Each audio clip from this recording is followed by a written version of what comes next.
You are dominating the news when you can give such a wide-ranging news conference that its effects are still making big news a day later. That is the case with President Trump after he answered dozens of questions from the news media at Mar-a-Lago. Now, joining me now to discuss that and more is Virginia Allen from the Daily Signal. Virginia, I have to start by asking you, aren't you relieved that we're actually going to be hearing what our president really thinks again after 4 years of mumbling and bad communication from Joe Biden, or no communication at all? It is a whole new day in politics and in news. It has been a long time since not only we had a president who is willing to give a press conference, but also willing to take questions at that press conference. Trump spoke for, a good about 30 minutes and then took another about 30 minutes of questions and was willing to talk about vast and wide issues. And it was refreshing, I think, to say the least, to see someone who is the leader, soon to be leader of the free world, so composed and very direct with reporters, not shying away from any questions. Clear, though, when he wasn't comfortable answering a question or simply couldn't for national security reasons. But to see someone who just such a drastic switch, right, when we've seen under now President Joe Biden, not only a lack of press conferences in general, but really a refusal to take questions from the press. And when he does, sometimes very hard to understand what exactly the point is that he's making, to go from that to now a president who not only is willing, but really, I think, genuinely enjoys it. Trump has always loved getting in front of the camera, answering those questions. And so I think this is a taste of what we're going to see quite a lot of over the next 4 years. Yeah, and I think that the number of questions is something people need to pay attention to. Barack Obama used to do 90-minute news conferences, fairly regularly, but he would answer 3 questions.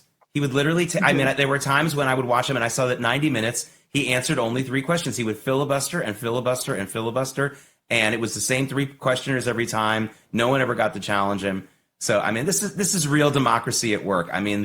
This is what it means. It's not just running for office and having fair elections. It's also being accountable and being present before the news media. Virginia, I thought President Trump served as a bit of a calming influence yesterday when he addressed the drone mystery issue. Check out what he said. First of all, good to see you. Thank you. Good to see you. Yeah. Good to see you. Can you comment on the drones that are flying around New Jersey and the ports? And it seems like the American people have a big disconnect. The government knows what is happening. Look, our military knows where they took off from. If it's a garage, they can go right into that garage. They know where it came from and where it went. And for some reason, they don't want to comment. And I think they'd be better off saying what it is. Our military knows and our president knows. And for some reason, they want to keep people in suspense. I can't imagine it's the enemy, because if it was the enemy, they'd blast it out. Even if they were late, they'd blast it. Something strange is going on. For some reason, they don't want to tell the people, and they should, because the people are really, they happen to be over Bedminster. Want to know the truth?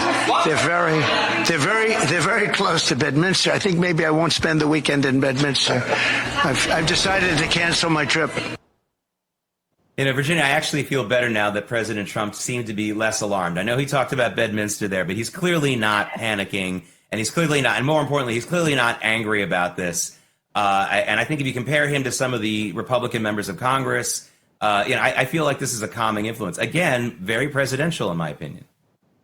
Well, I certainly agree with the president-elect that I think it would be wise on the part of the U.S. government to share a little bit more information with the American people, because what happens when we're in the dark, people start theorizing, and that's where you get a lot of scary conclusions that are floating around the internet. But I spoke with the Heritage Foundation's Brent Sadler about this on the Daily Signal's Top News in 10 podcast.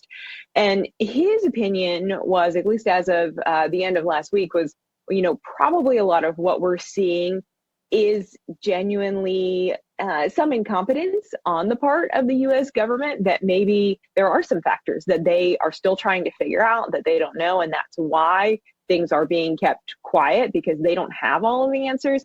And then that concern about internationally, are some of our enemies involved in this? He said that is a legitimate concern, and that remains a concern. So while I'm very happy to see that President-elect Trump doesn't seem worried about it. And that is reassuring in the fact that he does obviously have a lot more access to national security information than any of us do. I still find it strange that the U.S. government, that our military is not sharing more information. And it's a little bit of I don't know what's better. Either they know and they're not willing to share, or they don't know. And both in my mind are equally scary. So hopefully we will find out this week what is really going on with these drones. Yeah, Virginia, this is what I am really scared about and really alarmed about. The Joe Biden pardon palooza. It looks less and less like the usual partisan-based messing with the justice system. When we hear that the Cash for Kids judge got clemency, and we hear that the doctor who diluted cancer drugs for her patients had her sentence commuted, we know something else is up. Now, I say this is a national emergency because we don't know what dangerous people will get out next. And I think something needs to be done to stop it from continuing. I think this is much more serious than the drone mystery, and I wonder if you're as concerned as I am. You know, for so long, we have seen that President Joe Biden, I think, has really been a puppet for the left. And so I think probably a lot of what we're seeing is there could be some real pressure on Joe Biden of, hey, you don't have an option here. You need to pardon this person. I think there could be some of that. And I think there's another level where Joe Biden really doesn't care. He is in his 80s. He has been abandoned by the Democrat Party. Many Democrats blame him for a Democrat not winning the 2024 presidential election. And at this point, I think he's saying, what do I have to lose? I'm leaving public office. I'm going to go sit on the beach. And so I'm going to pardon whoever I feel like. And that started with his son, and it goes from there. And so my estimation, after we saw that initial big round of pardons, my estimation was we're going to continue seeing them. I think it's going to keep flowing probably through January because he doesn't have anything to lose at this point. He does not care.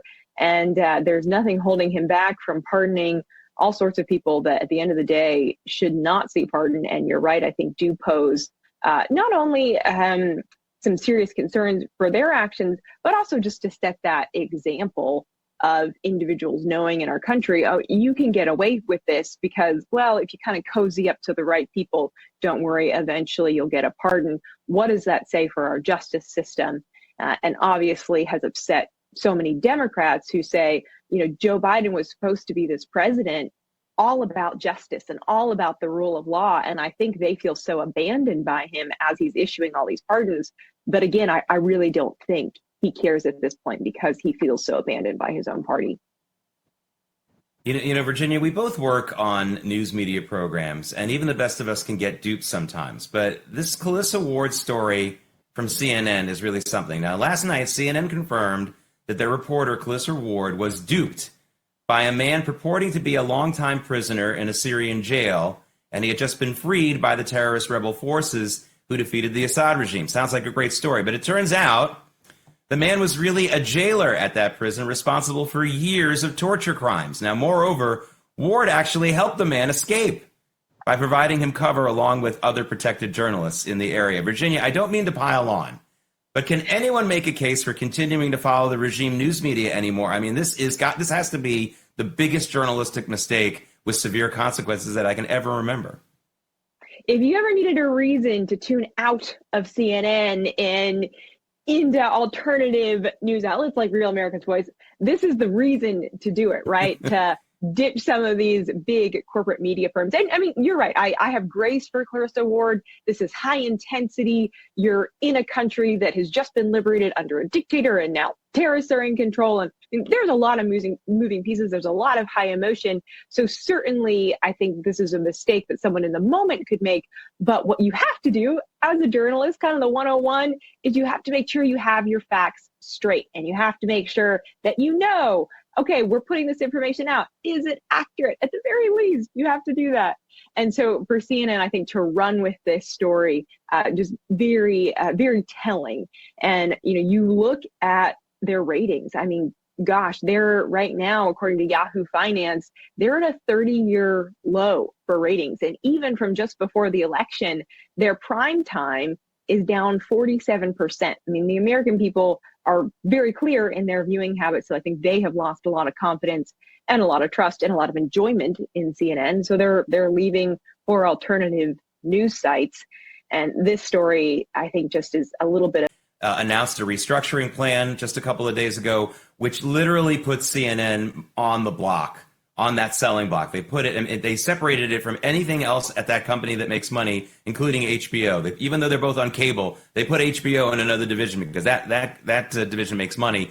And if there's a private equity firm on Wall Street that wants to buy CNN just for the brand name and to make some value out of it, I think that every day that they wait, their price goes down. I mean, the price is down from where it was before this story started, and it was pretty low as it is. It's a pretty good brand name to have, not because I think people really respect CNN anymore, but they recognize the name, and that's worth something. So there you go. Virginia Allen, thanks so much for joining us from Washington, D.C. Enjoy being a political prisoner there. No, seriously, have a good day. Anyway, just to